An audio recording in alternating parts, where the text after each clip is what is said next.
এইটা আমি চিনবো না, এটা কোনো কথা বললা? এটা কলা। তমা রশিদের বিরুদ্ধে জাতীয় অনলাইন গণমাধ্যম নীতিমালা 2017 লঙ্ঘনের অভিযোগে টকশোতে অশ্লীলতা ছড়াচ্ছেন বলে অভিযোগ করেন এক আইনজীবী।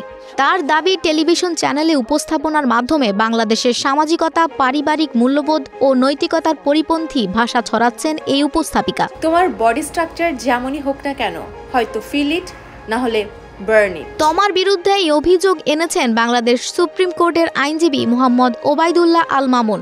তিনি সাংবাদিকদের বলেন, জাতীয় অনলাইন গণমাধ্যম নীতিমালার ধারা 3(6)(3) অনুযায়ী শিশুদের মনস্তাত্ত্বিক, মানসিক ও নৈতিক গঠনে নেতিবাচক প্রভাব ফেলে এমন অশ্লীল, তথ্যগত ভুল এবং ভাষাগতভাবে অশোভন ও সহিংসতামূলক অনুষ্ঠান প্রচারে কঠোর সতর্কতা অবলম্বনের নির্দেশনা রয়েছে। তবে তমা রশিদ এই নিয়ম অমান্য করেছেন। তিনি বিভিন্ন শব্দ চয়ন করে যে শব্দগুলো অশ্লীলতা পরিপূর্ণ এবং কুরুচিপূর্ণ। আইনজীবী আরও বলেন, 3(6)(5) ধারার নীতিমালায় বলা হয়েছে, কোনো অপরাধমূলক কার্যকলাপ বা অশোভন আচরণ প্রচারে এমন কিছু না দেখাতে, যা সমাজে অপরাধ করার প্রবণতা বাড়ায়। অথচ তমা রশিদের অনুষ্ঠানগুলোতে ধারাবাহিকভাবে এমন শব্দ ও আচরণ দেখা যাচ্ছে, যা অশ্লীলতা ও কুরুচির উৎসাহ দিচ্ছে। মাঝে মাঝে তোমার প্রেম নিয়ে কি শোনা যায়?